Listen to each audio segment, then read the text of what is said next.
dan memohon, ada makhluk yang memiliki sedikit debu di mata mereka. Ajarkanlah Dharma demi kasih sayang kepada mereka. Selanjutnya kita akan mendengarkan kata Dharma dari Bante Nyanasila.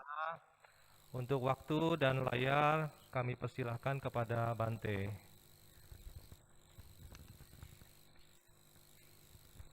Menghindari kejahatan, melakukan kebaikan.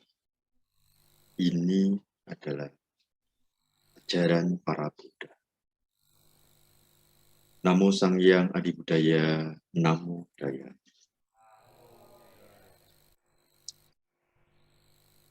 Baik, Bapak, Bu, dan para sahabat Dhamma, terima kasih sudah hadir dalam Puja Bakti bersama. Mungkin yang lain bisa dinyalakan videonya supaya kita bisa berinteraksi. Silakan, boleh dinyalakan videonya. Mungkin di sini ada Rudi, Feni, Agnes, ada Yudo, ada Ibu Ketut, ada Romo Dadi. Silakan. Oh, ini ada yang dari Papua juga. Silakan dinyalakan videonya biar kita bisa interaktif. Oke. Ada Ibu Ketut, silakan. Ya. Oke. Ada Korudi, silakan. Ada iya, ada ini siapa? Feni, ada Agnes. Romo Dadi, kelihatan Romo Dadi. Ada Agnes, silakan bisa di on kan videonya. Ada Feni, iya, ada Ibu Feni ya, maaf. Ada Agnes ini, mungkin di samping Rudi, Rudi. Jadi on kan videonya, kita sama-sama bisa saling sapa bahwa minimal kita bisa menunjukkan keseriusan kita dalam mendengarkan Dhamma, dan lebih jauh lagi adalah kita menjaga perhatian kita dalam mendengarkan Dhamma, karena keyakinan akan tumbuh hanya ketika kita punya pengetahuan, dan pengetahuan akan cukup untuk memiliki menumbuhkan keyakinan jika kita bisa mendengar dengan baik. Nah, ini pembuka yang disampaikan Buddha kepada Brahma Sahampati.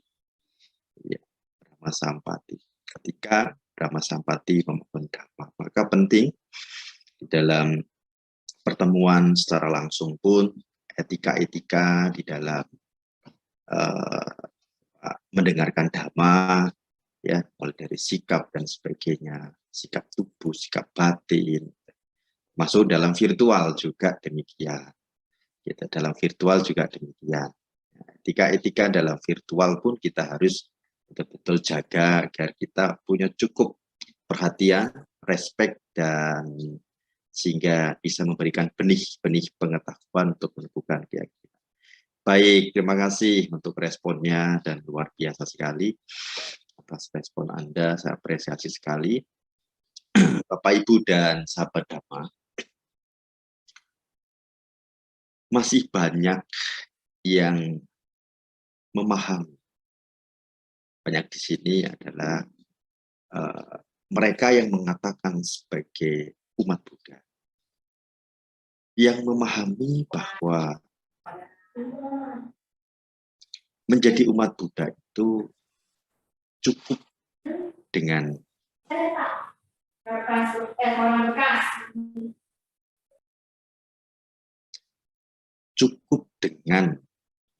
tidak jahat pada orang lain, selesai.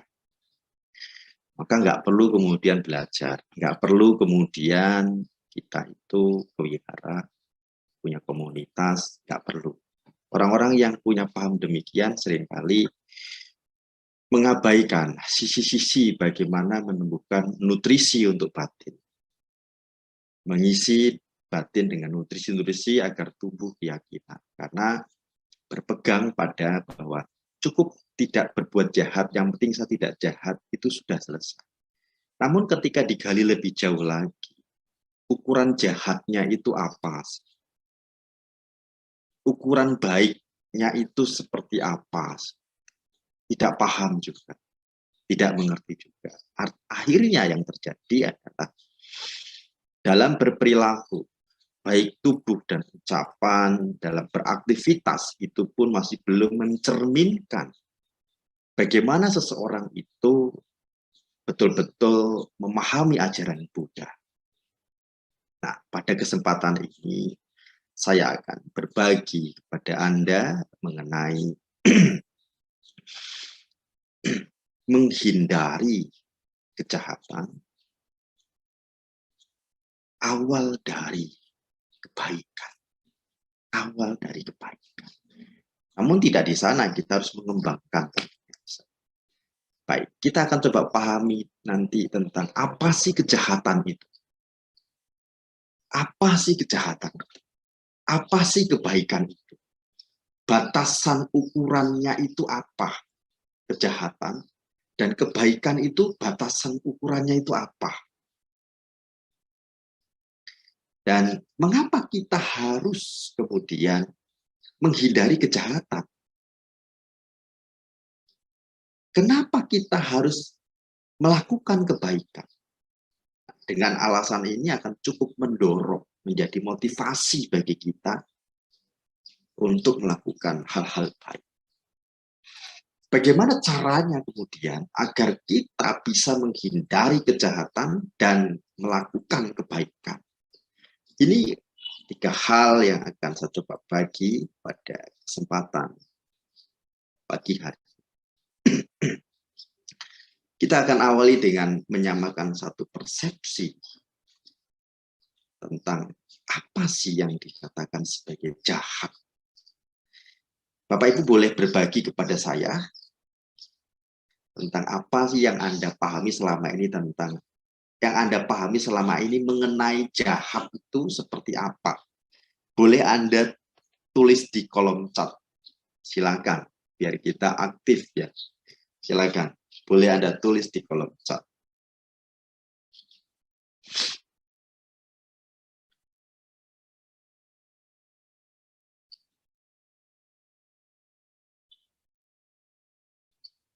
Oke, baik Romo. Silakan. Apa sih yang Anda pahami tentang jahat selama ini? Gitu? Jahat itu apa sih? Gitu?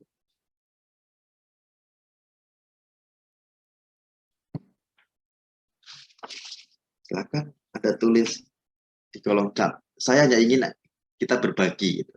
Yang di Bakti Salah kalau menyampaikan secara langsung boleh, ya boleh. Sampaikan secara langsung, boleh dari situ. Apa sih yang Anda pahami tentang jahat atau kejahatan dengan kata bedanya jahat. Jahat itu menyakiti orang lain, membuat tidak senang. Oke, Kak Yudo, terima kasih. Yang lain silakan. Apa sih coba kita saya ingin Anda berbagi dulu. Ada Yeye Yohan, ya. Merugikan orang lain. Merugikan orang lain, Pak Pande, terima kasih. Orang lain. Oke. Oke. Jahat adalah satu perbuatan yang menyebabkan makhluk lain menderita.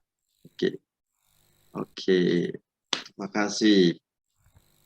Yeye Yohan mungkin bisa dibuka videonya ya. Biar kita bisa saling kenal. Namo Buddhaya Bante. Berpikiran berbuat jahat. Oke, berpikiran berbuat jahat. Oke, jahat. Berbuat yang merugikan, memberikan derita. Jahat adalah suatu tindakan terkoordinir untuk mencederai hati, perasaan orang lain yang bertentangan dengan rasa welas asih. Baik, saya menyadari tidak berbuat jahat saja tidak cukup, namun harus berbuat baik. Oke, jahatnya itu apa yang jahat? Baik itu seperti apa? Bante, menurut Baik. perbuatan jahat itu perbuatan yang dilakukan yang dapat merugikan makhluk lain maupun diri sendiri. Merugikan makhluk lain maupun diri sendiri. Baik ya, kita akan coba pahami secara spesifik lagi ya, secara spesifik lagi tentang jahat itu ya, tentang jahat. Baik, di dalam khotbah Buddha kepada para biku yang kita kenal dengan Wadapatimokkha ya, di dalam syair 185 Anda boleh baca. Dikatakan sabak papasa akaranang usalasa upasampada. Ada dua kata penting kalau kita artikan ke Indonesia di sana. Ya, papa, jahat di sana. Jahat. Segala perbuatan, segala perbuatan, segala papa ini adalah jahat. Tidak melakukan kejahatan, segala kejahatan. Tidak melakukan segala kejahatan. Dan ada kata-kata usala upasampada. Nah, dua kata ini yang akan kita coba bahas ya, karena ini dikatakan ini ajaran Buddha. Nah, jadi ukurannya di sini nih nanti. Kalau kita sebagai umat Buddha mengatakan saya nggak berbuat jahat loh, ukurannya ada. Saya berbuat baik loh, ukurannya ada gitu. Ukurannya ada. Nah, ini yang karena di sini dikatakan ini ajaran para Buddha, bukan hanya dari Buddha Gotama, artinya dari Buddha-Buddha sebelumnya dan Buddha-Buddha yang akan datang pun ini yang akan diajarkan. Ini akan diajarkan. Baik, saya akan coba untuk mulai memberikan satu berbagi kepada Anda agar ini nanti jadi satu pemahaman kita bersama. Kata jahat itu adalah hal yang penting, yang pertama yang harus betul-betul kita pahami di awal. Jahat ini adalah hal apapun, perbuatan ya, yang berkaitan dengan perhatikan, kebencian, dosa, keserakahan, loba, dan ketidaktahuan. Jadi apapun yang disertai dengan ini, yang berkaitan dengan ini katakan jahat. Jahat. Karena apa? Karena hal apapun yang berkaitan dengan ini, ya, yang pertama akan membuat kita menderita. Yang kedua, menderita dalam arti kehidupan sekarang ini banyak hal ya, itu banyak hal ya, kita namanya jelek, gitu, tidak dipercaya orang, ya, batin tidak tenang, kemudian meninggal dunia pun bisa lahir di alam yang rendah. Belum lagi berurusan dengan masalah hukum dan sebagainya. Jadi yang berkaitan dengan ini, lahir di alam yang rendah, maka dikatakan ini jahat. Ini jahat dalam. Nah, lalu ini perhatikan ini dalam ukuran sisi Buddhisnya ya, ini dari sisi ajaran Buddhanya. Lalu hal yang berikutnya adalah baik itu ukurannya adalah ini yang dimaksud dengan baik itu adalah hal apapun yang mana pikiran kita itu diliputi dengan cinta, kasih, dan welas asih. Dan ketidakpikiran atau kedermawanan. Ya. Lebih lanjut lagi dalam tingkat berikutnya adalah ketidaklekatan sebenarnya. Serta kebijaksanaan, pandangan benar. Nah, ini yang dikatakan sebagai baik. Kita pahami lebih jauh lagi batasan-batasan dalam sisi aktivitasnya. Jahat itu yang seperti apa? Tadi ini kan jahat itu berkaitan dengan adanya di sana kebencian, keserakahan, dan kebodohan. Nah, batasan dalam aktivitasnya seperti apa? Jahat di sini adalah berkaitan dengan 10 perbuatan jahat. 10 perbuatan jahat. Itu dikatakan jahat. Apa saja? Yang pertama adalah membunuh. Ini ukurannya. Dan ini menjadi satu bentuk ajaran Buddha yang menjadi ciri perilaku utama. Tidak membunuh. Nah, lalu tidak mencuri. tidak melakukan perilaku seksual yang salah. Perhatikan, ini berkaitan dengan tubuh. Berkaitan dengan tubuh. Ya, pintu karma tubuh.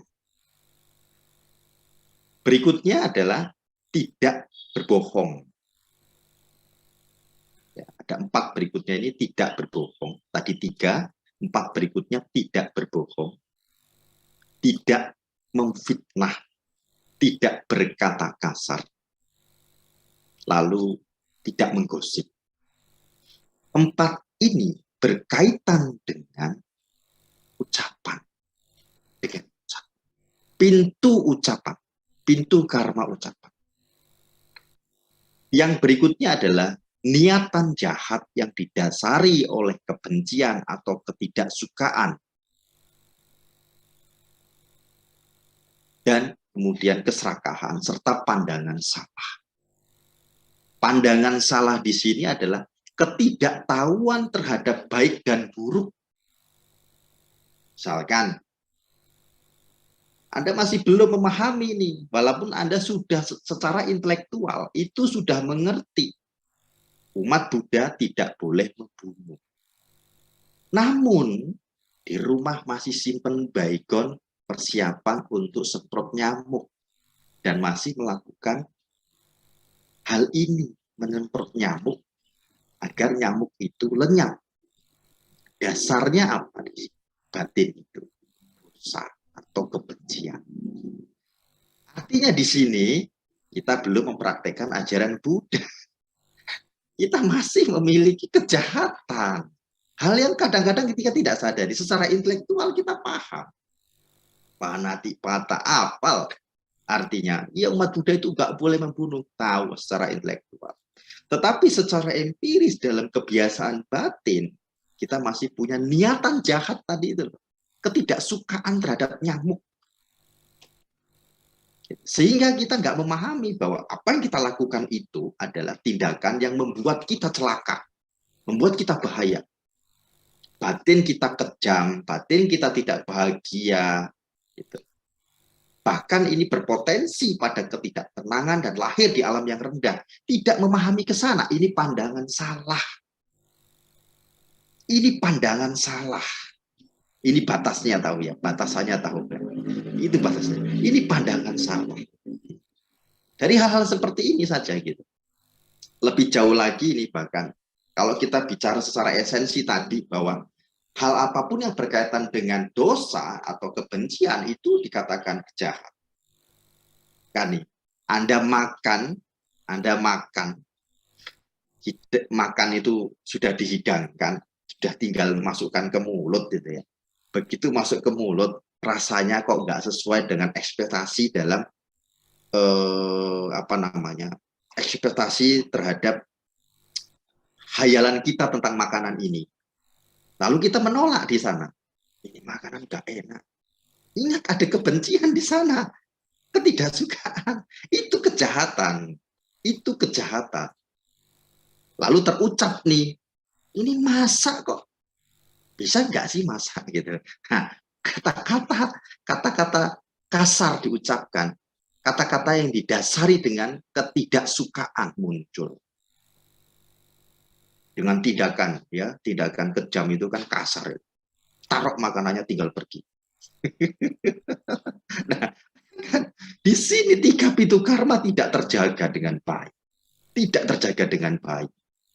3 pintu karma tidak terjaga dengan baik. Perhatikan dalam aktivitas sehari-hari. Jadi kita nggak bisa asal ngomong meninggalkan kejahatan. Yang penting tidak menyakiti. Selesai. Tidak.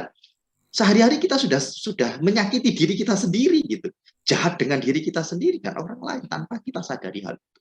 Dalam makan aja coba Anda perhatikan. Anda bisa jahat dengan diri. Anda memunculkan kejahatan terus menerus di dalam Anda beraktivitas makan gitu. Apalagi dengan aktivitas yang lain. Ini batasannya, batasan dan ukurannya di sini.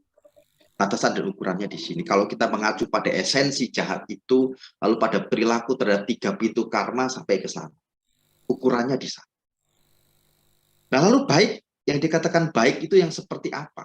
Baik ini adalah kebalikan dari kusala kama pata, atau ya 10 jalan. Jadi kusalanya yaitu perbuatan baik, yakni menghindari pembunuhan. Ketika kita menghindari pembunuhan dari sisi perilaku, tubuh, dan ucapan, bahkan batin nih tadi makan,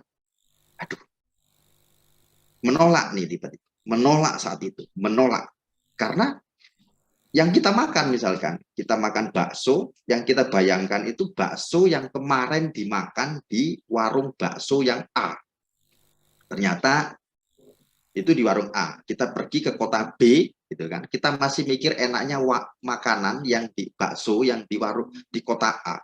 Sampai situ makan, ini batin melekat dengan masa lalu terhadap rasa bakso itu. Sehingga makan bakso di kota B ingin merasakannya rasa yang di kota A, lalu menolak yang ini, baksonya ditolak. Aduh, ini gak. Tetapi ketika muncul ini bakso berbeda dengan yang kemarin, muncul pikiran membandingkan, kebawa dengan masa lalu, kita harus cepat-cepat hadirkan perhatian dan sadari di sana. Maka dikatakan dalam praktek moralitas 5 laten itu adalah moralitas moralitas yang dilakukan dengan penuh perhatian setiap hari. Nah, ketika kita menghadirkan ada penolakan, kita tetap cepat untuk pahami ini bakso yang berbeda. Lalu dimakan, coba terima, coba pahami dan terima rasa apapun yang ada. Anda akan menemukan sensasi yang berbeda, kenikmatan yang berbeda kemudian di sana. Gitu. Kenikmatan yang berbeda. Dalam kasus ini kita melakukan 3 kejahatan. Satu, menolak ini, ketika kita menolak, misalkan tadi ya, ketika kita menolak, kita memunculkan kebencian. Lalu menginginkan apa yang enak kemarin, itu munculkan keserakahan. Munculnya 2 ini adalah kebodohan batin. 3 dimunculkan. Namun ketika kita segera memahami di sana, ada penolakan. Langsung saat itu, bawa batin ke dalam, ehi pasiko, bawa batin ke dalam untuk melihat, kemari, datang, lihat, ini bukan bakso di kota A, ini bakso yang ada di sini, yang saat ini saya sedang makan. Saya makan bukan untuk sekedar menikmati rasa makanan dan membandingkan, saya makan adalah untuk saya kenyang sementara dan menjaga kelangsungan tubuh. Udah renungkan di sana makan. Sehingga akan menerima rasa apapun ketika itu. Oh, bakso di sini rasanya seperti ini ya. Beda sama yang kemarin. Nah, ketika batin tenang seperti itu, Anda sudah berbuat baik kan. Anda menjaga 2 pintu karma. Anda tidak mengucapkan kata-kata yang kasar. Anda tidak melakukan perilaku tubuh dengan kejam dan memunculkan kehendak jahat di sana ataupun keserakahan di sana. Tapi Anda akan melihat sisi, oh, ini siapa yang masak ya? Baksonya di sini beda dengan di sana. Di sini rasanya lebih dominan ini ya. Kita akan bisa melihat dari sisi-sisi yang lain yang membuat kita jauh lebih melihatnya itu objektif. Cuma ini kalau saya kurang ini ya, kasih masukan misalkan seperti itu dari selera kita. Nah, sehingga di sana tidak ada kejahatan yang kita lakukan. Maka ketika kita menghindari perbuatan jahat, itu awal dari perbuatan baik. Tinggal ini mau dikembangkan nggak perbuatan baik. Jadi kebalikan dari baik itu ukurannya adalah kebalikan dari perbuatan jahat. 10 jalan perbuatan jahat. Menghindari pembunuhan dan menghindari pencurian, menghindari perilaku seksual yang salah, menghindari kebohongan, menghindari fitnah, atau lebih tepatnya kita itu berbicara yang nyata, berbicara yang merukunkan, berbicara dengan kelembutan, berbicara yang bermanfaat, batin diliputi dengan welas asih, batin diliputi dengan kedermawanan, tidak ada kekikiran sana. Batin diliputi dengan pandangan benar. Ini 10 perbuatan baik. Ukurannya di sana. Ukurannya di sana. Nah, ini Ini hal yang penting yang kita paham. Dan inilah yang kemudian dikatakan sebagai ajaran Buddha. Maka kalau alih-alih kita sendiri ngomong kita ini beragama Buddha, yang penting tidak berbuat jahat, gitu. Dengan makanan pun masih rewel, ya. Dengan keadaan apapun masih menolak dengan penuh batin didasari niatan jahat gitu ya.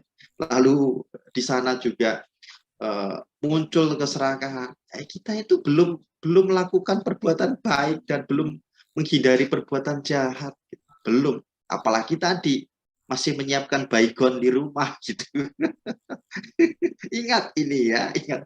Masih menyiapkan baygon di rumah itu belum sama sekali. Belum sama sekali. Belum sama sekali. Ini penting, hal-hal yang sangat esensial sekali dan sangat aplikatif sekali untuk sehari-hari di rumah. Bagaimana kita itu mengikuti ajaran Buddha.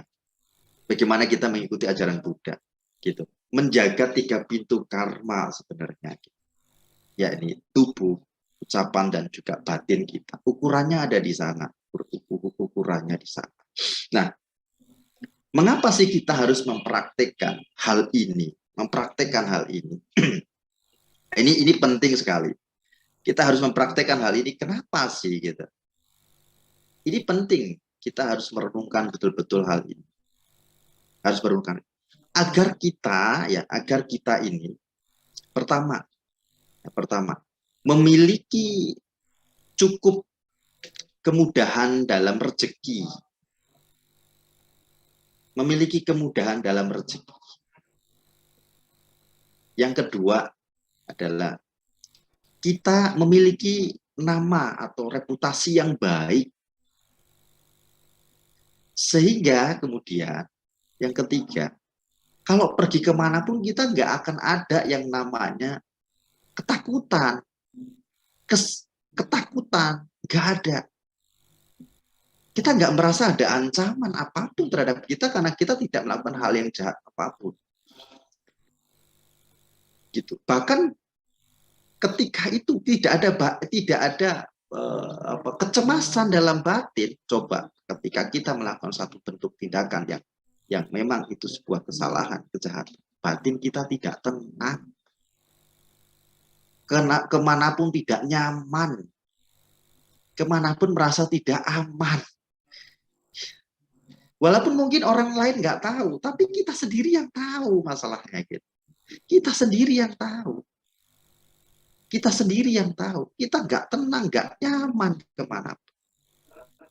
Ditambah lagi, menjelang kematian batin tidak akan tenang. Karena apa? Ingat, menjelang kematian itu yang bekerja itu adalah yang bekerja dua fungsi karma ya, 2 fungsi karma. Karma produktif dan karma suportif. Karma produktif ini menjadi pemicu. Dalam sebuah kematangan karma terhadap fungsi karma ini, karma produktif menjelang kematian ini bisa muncul dari kematangan karma, bisa karma berat yang muncul, bisa kemudian karma memang menjelang kematian, atau karma kebiasaan. Ketika karma berat tidak ada, karma menjelang kematian tidak ada, karma kebiasaan yang akan muncul menjadi objek batin menjelang kematian. Menjadi karma produktif untuk menjelang kematian. Nah, atau karma cadangan. Dalam sisi kematangan ada hal ini. Dalam sisi fungsi karma, karma produktif muncul sebagai karma penyambung kelahiran kembali. Dia meninggalkan kehidupan lampau dan menyambung pada kehidupan baru. Kemunculannya ini meninggalkan buah. Ketika itu kemunculannya adalah kebiasaan Anda misalkan dalam menyemprot baygon terhadap nyamuk dan mengerti itu hal nggak baik dan Anda muncul penyesalan, ketakutan di sana, maka apapun yang bersamaan dengan ketakutan, ini karma suportifnya muncul semua di sana. Tambah takut lagi di sana. Maka ingat, orang menjelang kematian itu tanda karmanya itu bisa dilihat. Kalau dia penuh ketakutan, nah kadang-kadang adalah karma kebiasaan yang biasa dia lakukan itu muncul. Si itu datang ke sini mau pukul saya, gitu. Si itu datang ke sini mau jemput saya untuk pergi, saya nggak mau. Nah, kenapa? Ada penyesalan-penyesalan yang terjadi. Padahal itu dari pikiran dia sendiri dan itu seperti nyata betul-betul untuk dia. Dan itu akan menjadi objek karma menjelang kematian dan menjadi tanda karma menuju pada alam kelahiran. Ini penting sekali dipahami. Nah, maka hal ini harus kita betul-betul pahami dengan baik. Milikilah satu bentuk kebiasaan yang baik. Kalau kita nggak punya cukup karma baik menjelang kematian, karena baik yang berat, ya. Yang berat itu apa sih? Karena baik yang berat itu adalah mencapai ketenangan mendalam, jana. Nggak punya itu, kita nggak punya kepastian. Menjelang kematian nggak punya itu, kita nggak punya kepastian setelah di alam bahagia. Nggak punya kepastian. Itu yang lain adalah mencapai arus dana. Itu sudah pasti kalau itu. Nah, kemudian karma menjelang kematiannya ini menjelang kematian ini nggak ada, bukan karena baik, paling tidak kita punya karma kebiasaan. Karma menjelang kematian ini bisa dibangun oleh keluarga yang di samping kita atau oleh kita sendiri saat menjelang kematian itu. Misalkan merenungkan hal-hal baik yang sudah kita lakukan, mengingat kembali kebahagiaan dalam aktivitas baik yang kita lakukan, agar dia menjadi karma menjelang kematian. Maka penting orang menjelang kematian itu diingatkan akan hal-hal yang baik, agar menjadi karma produktif yang hadir sebagai karma menjelang kematian. Namun kalau kita sendiri tidak meyakini, tidak memiliki, ya sulit. Kita nggak punya kebiasaan baik, diingatkan kebiasaan baik, nggak bisa. Contoh misalkan, Anda mau tidur. Dalam aktivitas sehari-hari, batin Anda diliputi dengan kekejaman, dengan ketidakbaikan. Lalu batin Anda tidak tenang, penuh dengan kecemasan dan ketakutan. Mengingat hal baik, Anda kesulitan karena batin didominasi oleh karma suportif berkaitan dengan hal-hal yang tidak baik. Sulit mengingat kebaikan. Gitu. Mau tidur jadi nggak bisa tidur. Kalau bisa tidur pun mimpinya jelek. Mimpinya nggak bagus. Tetapi ketika Anda bisa menghadirkan kemudian karma produktif yang baik menjelang tidur, karma suportifnya hadir juga, hal-hal yang berkaitan dengan itu adalah hal yang baik, batin tenang, batin bahagia, saat itu Anda bisa tidur pun nyenyak, enak. Batin dengan kualitas seperti itu, Anda bisa membangun aspirasi, bahkan menentukan di program jam berapa Anda mau bangun pun bisa, karena saat itu menanam benih sangat tepat sekali. Benih karma ditanam sangat tepat sekali, sehingga ketika Anda memprogram, saya akan bangun, ya, saya akan tidur dengan nyenyak, dengan tenang, bangun pukul sekian, dengan tubuh segar, batin bahagia. Anda akan bangun dengan keadaan seperti itu. Karena karma ketika itu ditanam dalam keadaan kondisi batin yang subur betul-betul. Anda boleh lakukan itu dan coba. Itu seringkali saya sebut sebagai alarm batin. Dan itu kami ajarkan di kelas meditasi yang saya bimbing. Itu kami ajarkan untuk melakukan hal-hal. Dan itu banyak yang sudah berhasil untuk mengondisikan itu. Sehingga nggak perlu lagi alarm jamnya nggak diperlukan lagi. Alarm batin aja sudah cukup. Gitu. Nah, ini menariknya. Ketika kita punya kebaikan, banyak hal yang bisa kita lakukan untuk keberlangsungan dan kemajuan hidup kita. Sampai ke alam-alam bahagia, bahkan tidur pun dan sebagainya. Nah, bagaimana cara kita untuk memiliki ini? Bagaimana cara kita untuk memiliki keadaan-keadaan ini? Agar kita menghindari kejahatan dan kita kemudian melakukan kebaikan. Selain memiliki pemahaman, apa itu jahat, apa itu baik, ukurannya apa. Ini kan secara intelektual. Dan ini secara umum pemahamannya. Lebih mendalam lagi yang kita harus miliki dua hal agar kita memiliki keadaan. Pertama adalah kita harus bisa memiliki perasaan malu ketika kita melakukan perbuatan jahat.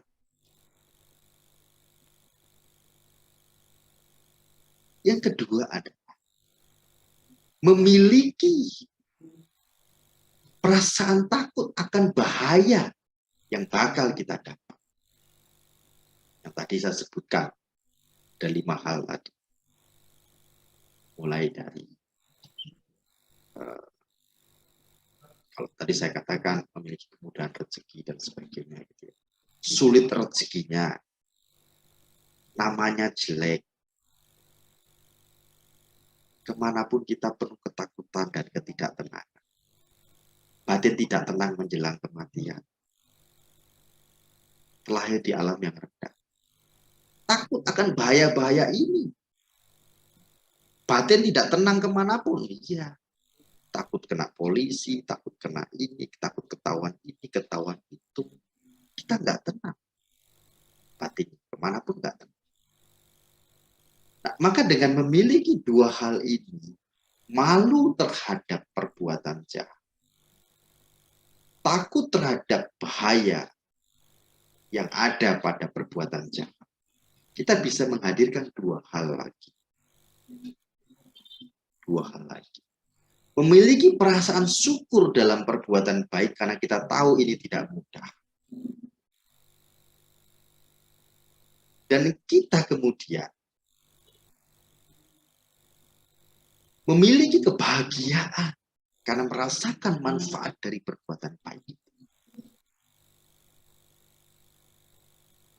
Dua hal ini bisa hadir, baik dari sisi yang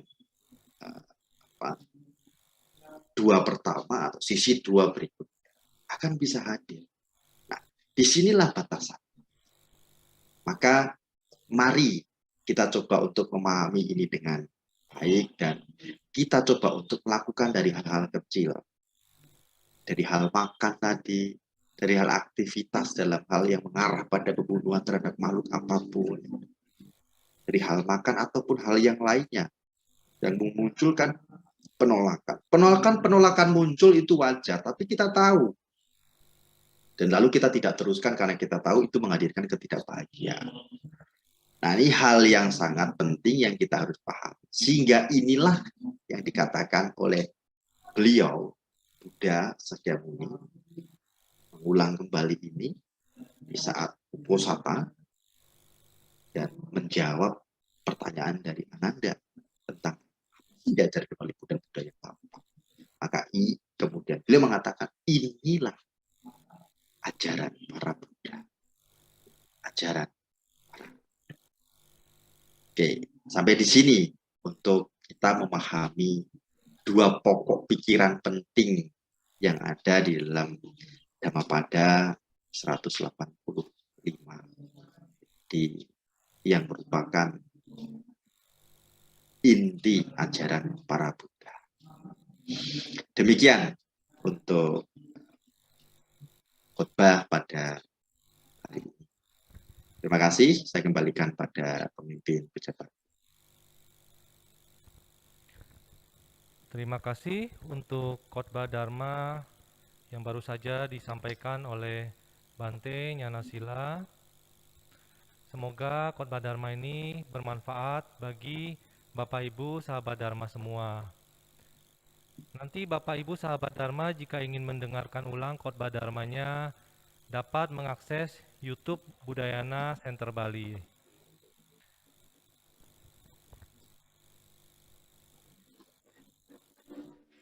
Selanjutnya, Bapak Ibu sahabat Dharma, untuk melengkapi kebajikan pada hari ini, marilah kita sejenak melakukan Dharma yang bermanfaat untuk mendukung aktivitas Dharma yang ada di Budayana Center Bali. Tentu sangat bermanfaat dana paramita dari Bapak Ibu sahabat Dharma bagi kemajuan Buddha Dharma khususnya di Budayana Center Bali untuk mendukung kegiatan operasional Wihara Budayana Center Bali. Bagi Bapak Ibu sahabat Dharma yang ada di online dapat berdana melalui rekening yang sudah ditampilkan.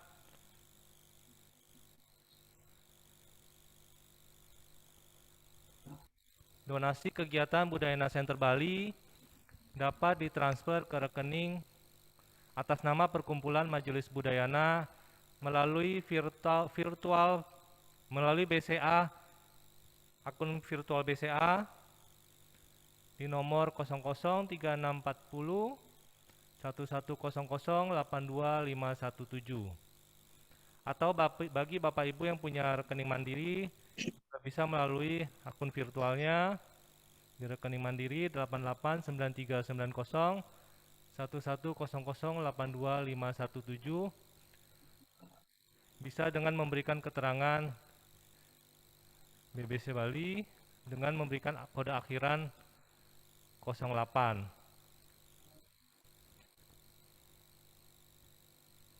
Bapak Ibu sahabat Dharma dapat mengcapture untuk dana paramita ini.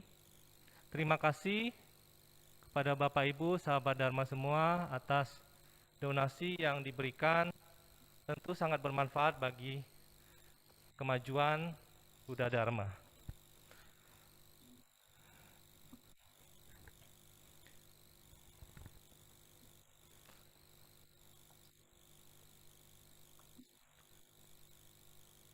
Semoga dengan Dharma ini mengkondisikan Bapak Ibu sahabat Dharma senantiasa diberkati kesehatan, kesejahteraan, dan kebahagiaan.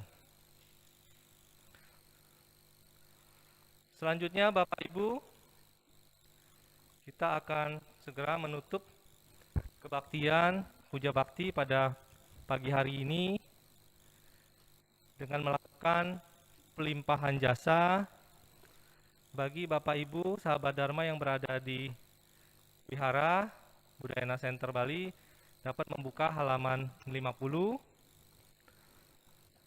Kita akan membacakan Etawata bersama-sama.